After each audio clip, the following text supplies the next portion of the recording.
Time now to take a look at what's making headlines in the French press with Elena Casas. Hello, Elena. What have you got to start off with? Hello again, Claire.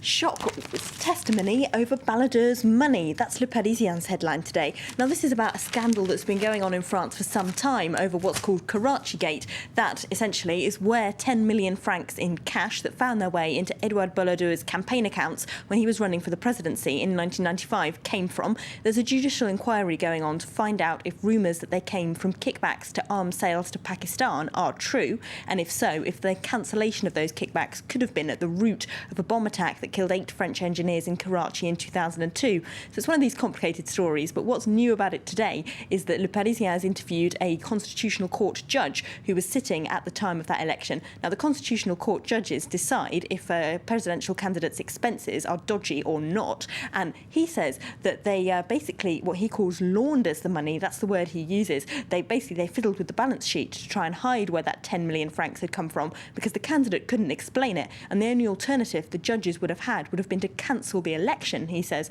which, a couple of months beforehand could have been chaotic and disastrous. They also say that Jacques Chirac, who was taking on Edouard Balladur in that election, who of course won, also had large amounts of dodgy money in his campaign accounts.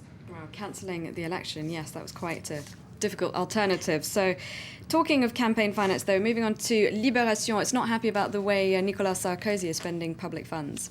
No, the candidate with the expenses of a princess is their headline today. Now, this is an ongoing controversy in France, which is the fact that Sarkozy himself hasn't declared he's going to be a candidate for the next presidential election yet. Now, Libération says that's allowing him to misuse public money because he's going around the country doing big speeches like one he's meant to be doing later today in Toulon in the south of France about the euro, and they say that this should be paid for using the UMP party's money because it's his campaigning, but actually he's using public money.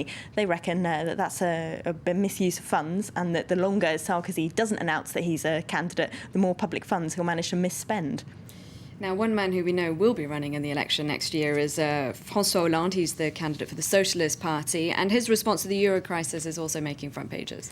Yes, the Socialist Party declares war on Germany is the title of Le Figaro's editorial today. Now, this is about a speech that Hollande made yesterday about the idea of France and Germany consolidating their fiscal and budgetary policy to try and stave off a collapse of the euro. Now, he said he's not in favour of that France shouldn't give up its sovereignty, that it would be undemocratic. But Le Figaro says that this is just the natural conclusion that the euro brings us to, really. All Angela Merkel wants to do is follow it to its logical end and to keep the currency alive. Then we need to have a shared fiscal and budgetary policy. And anyway, the whole project was a socialist idea back in the 80s anyway, so we can't complain now. Libération is also having a look at this, and they say everything he says about foreign policy is he needs to be really, really careful because he's known for having that as his weak point. He hasn't travelled much. He doesn't have really a track record in foreign policy, and they reckon that he needs to be very careful what he says, especially because he's going to Germany this weekend to meet the German Socialist Party to try and make common cause with them. So he needs to be careful not to upset them. Speaking of weak points, I can hardly believe this, but Dominique Strauss-Kahn in the papers again.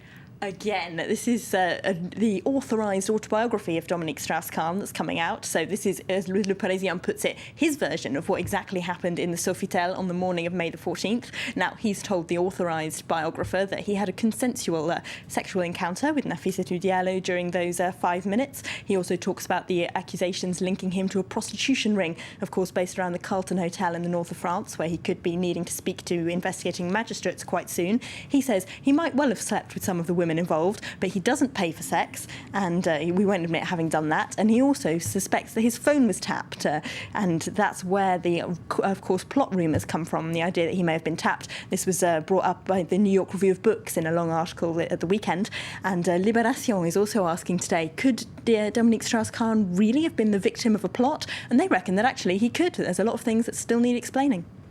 Thanks very much, Elena, for that look at the French papers.